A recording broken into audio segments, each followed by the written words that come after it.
Hey YouTube, this is Wrestling Amusement Park Fan 62. Here is in my opinion, Triple H's worst to best rehire since he uh, became head of creative. Now, if you're not aware, Triple H became head of creative in July of 2022 after Vince McMahon, his father-in-law, stepped down. Um, I believe it was July 15th or something like that.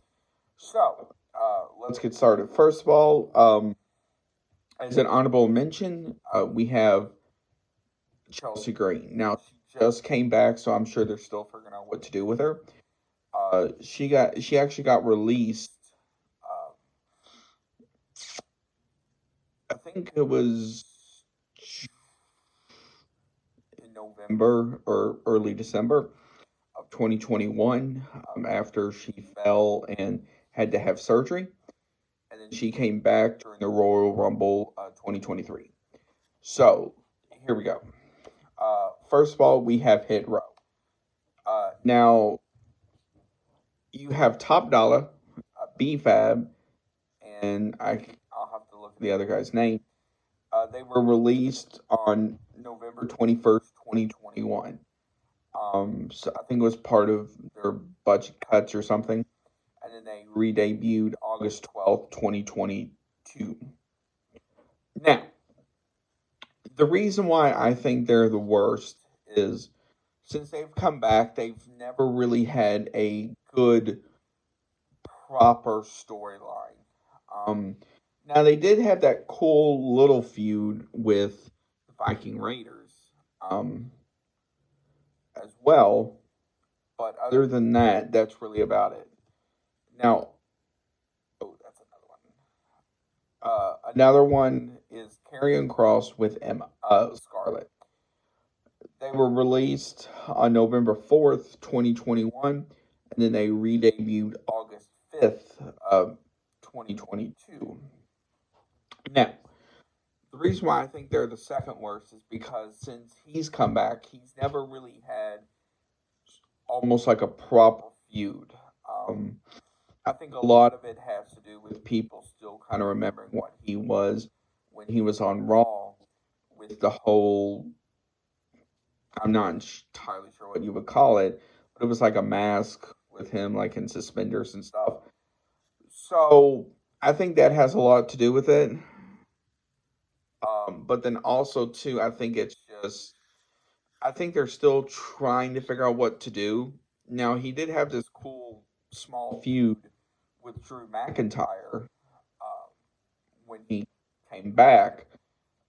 That lasted for about a month or so. It went into Clash of the Castle. I know that. Um, but Now another one is also Emma. Now she left WWE as a whole October 29th of 2017. Um, but then she came back October 28th of 2022. So if she would have actually waited another day, it would have been a good 4 or 5 years since she left. So now the reason why I think she's the third worst in this is because since she's come back, she's never really had a proper feud in the women's division. She had these small matches here and there, um, but she's never really had a proper feud. Now she did have a chance for the SmackDown Women's Title. Um, I can't remember if it was around War Games time or it was right after. And so now the next is the OC, which is Carl Anderson and Luke Gallows. They left WWE as a whole April 15th of 2020. Then they came back October 10th of 2022. So they were gone about 2 years and a few months. Now, I think they were released because of the whole budget cuts they were doing around that time. I believe they were in that first wave of budget cuts, um, because that was right around when the pandemic was really starting to get bad. Now, next is Candice LeRae. She left WWE May 6th of 2022 and she came back September 26th. Now, the reason for her, and then I will get to her husband here in a few minutes, is because she had a baby. And that's the reason why. Um, Now, I don't know if I think her contract ended while she was having the baby or right around that time. So you have that. Next is Dexter Loomis. He was released April 29th of 2021, and he came back August 8th of 2022. Now, the thing I like that they did with Dexter Loomis is this. They they stuck with sort of like what he was doing in NXT, but they brought it to kind of like a whole new level. So for the first couple of weeks, they started having him as like a stalker type person. So I thought that was kind of neat. Um,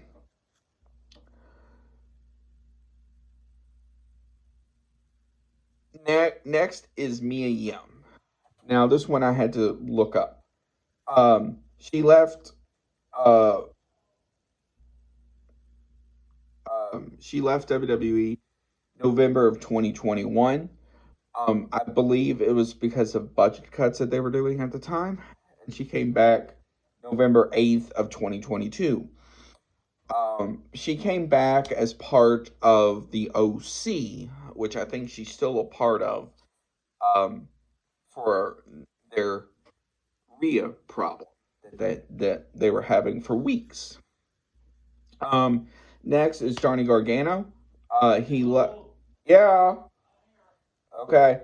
He left WWE December 7th.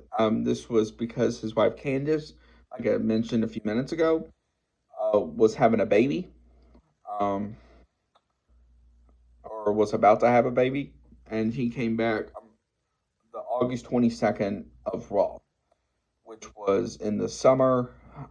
It was his debut was kind of a weird one because it was just like came back from a commercial break and his music played. Next is Braun Strowman. He was released June 2nd of 2021 or 2021 or 2022, and he came back September 5th of 2022. Now, the thing I like that they did with him is they really did no teasing or anything for it. It was just kind of like during a tag match that they were having on Raw, Braun's music played. So that was kind of a neat thing. And then also the best one in my opinion has been Bray Wyatt. Now he left WWE July 31st of 2021, and then he came back October 8th of 2022. Now the thing I like that they did with him was for weeks they were teasing. Um, so they were saying like the White Rabbit. So they were having all these like things for you with your phone.